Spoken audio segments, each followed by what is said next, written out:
What is the state of the linebacker room as we get ready to go into the playoffs? We're going to talk about it at Boss Cowboy Sports where your voice matters. Let's get it.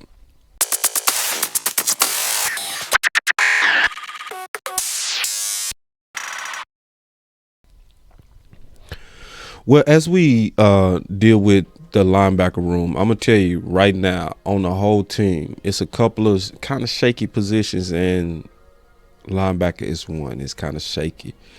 It's a mix. It's like the crazy thing about linebacker, it is full with talent.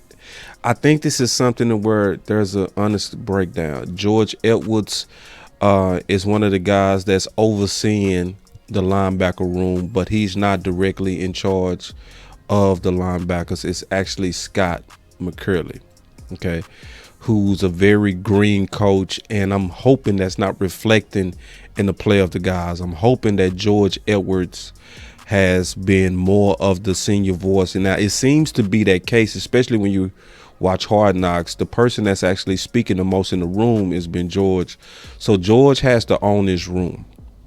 You know, he just does. But he has the talent, because when you look at what he has, especially when we start with LVE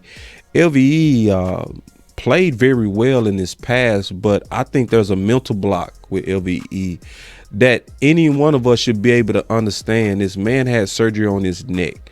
So every time he makes a tackle, he's calculating, could this be my last tackle? Like, he's calculating with every tackle, could this be my career? And I think it took the gun out of him. He's gun shy. He's not what he's been. You know, we all have waited all season. Now, the good news is with LVE is he's gotten through in a whole season. That's good to see somebody get through a whole season when they was trending to be the next Sean Lee in terms of injury proneness. He's gotten through this season. He's held up medically, but he has not held up mentally, and it's affected his game. You got the LVE fans who love him, who would never say any wrong, but LVE is not a good linebacker overall if we count the whole 17-week season.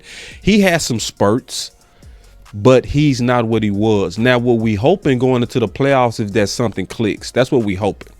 We're hoping something clicks. He ended off the Philly game with a good interception. Hopefully that affected his confidence, because sometimes you just need a play. Sometimes you just need to make a play, and then you can take off.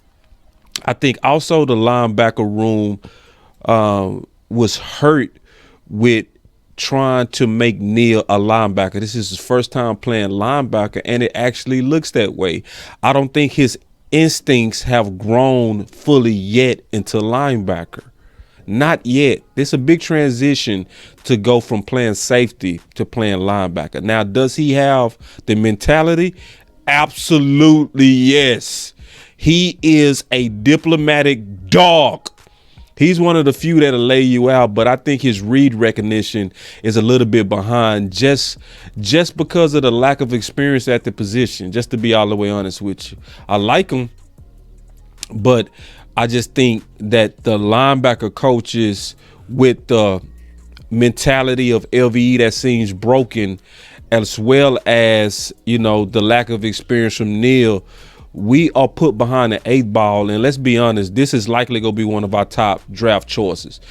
Yes, I said that this is likely going to be one of our last likely draft choices in the 2020 offseason. Almost for sure that. So, who is the answer to the linebacker room, especially if it's playing bad? Because we go definitely need to stop the run, and we go definitely need to play good in the playoffs at the linebacker position, since it's the weakest group. Well, that answer is our first round guy, Michael Parsons. He is the hybrid knife that we're going to likely need into the playoffs, to be all the way honest. He is that knife that we, honest to God, going to need, because this linebacker room is almost forcing him to have to play both.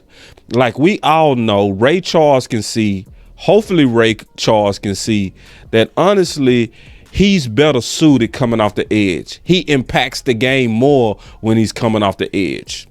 Just being all the way honest. He's a better fit for this team coming off the edge. But based on the need of the team, you also need him to be the hybrid. And that's what he is, especially when you go look at games like Minnesota, which was tailor made for him. Right. Because we knew, see, just kind of fast forward to the opponent that we have coming, which is San Fran. Just like San Fran, we knew going into the Minnesota game that they was going to commit to the run.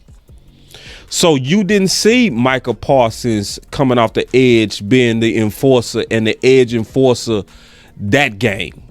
You know, and you can see you see how he moved Herbert off his spot.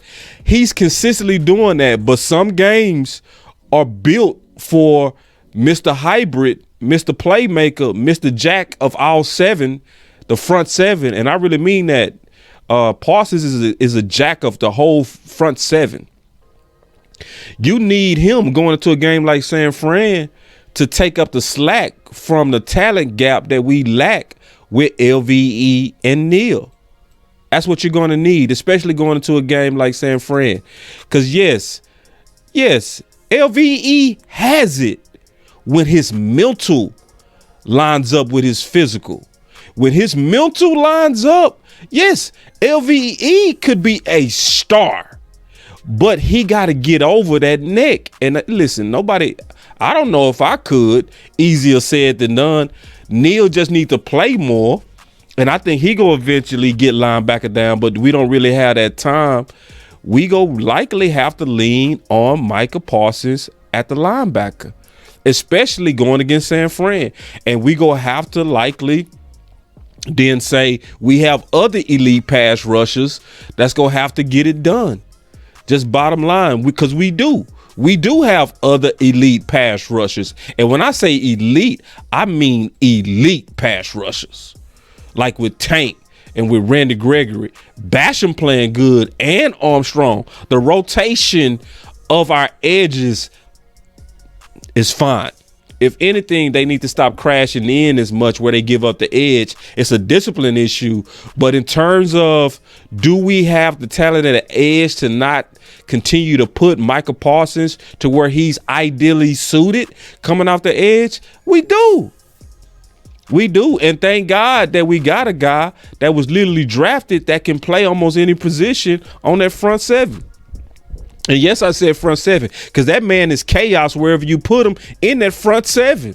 Now, I don't buy all the hype that he can play corner, he can play safety. Y'all need to stop. Y'all need to stop. Y'all doing too much with the homie. Now he's the dog, but trust me, he is not built for safety. He's not built for corner. Not yet. I've never seen the indications that he could play. Because he made one play against a receiver does not mean he's made for corner and safety. But anywhere else in that front seven, yeah, you can trust Micah Parsons. But Micah Parsons is likely going to have to be the hybrid knife guy to get us through San Fran and to hold up with that deficit. And it's not a talent deficit. It's a mental deficit again with LVEs, and it's an experience deficit with Neal that I think is causing the iffy linebacker play. But thank God we do have the solution with Micah Parsons, and hopefully in the offseason we get even that much more serious about addressing that deficit because it's a real deficit.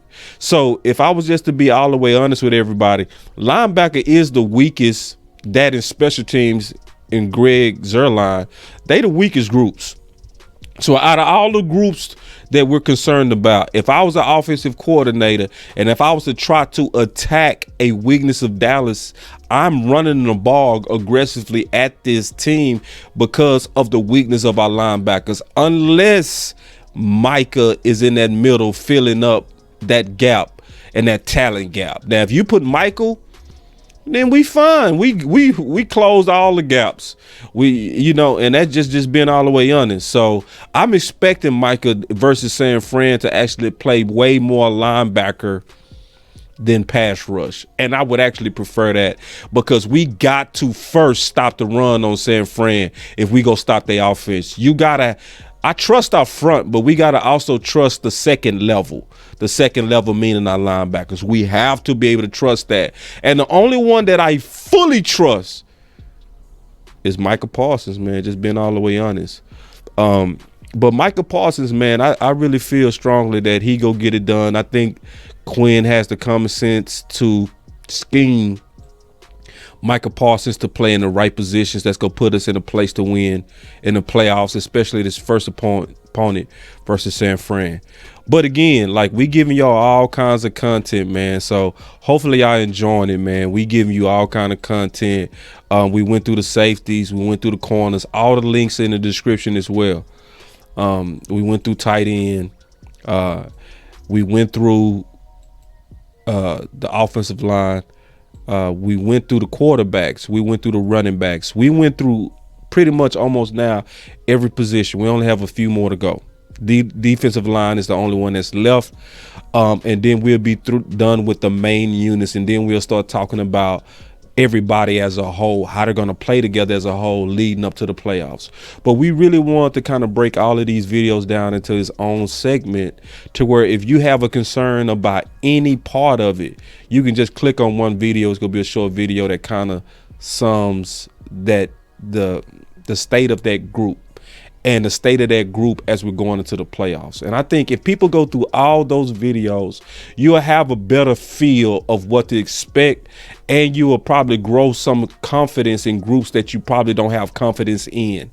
So if you like this content, make sure you hit that like button. You have to hit that like and subscribe button to Boss Cowboy Sports.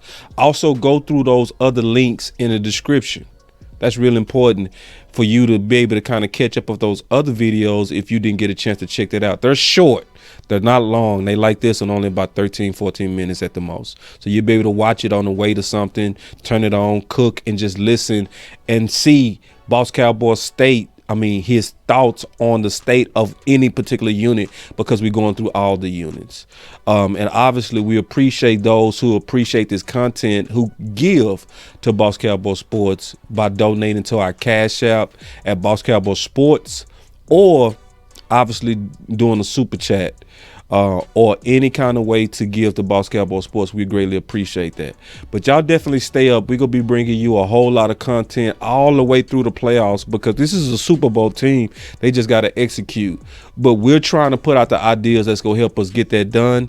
And it's going to happen here at Boss Cowboy Sports, where your voice matters. Y'all stay up. Peace.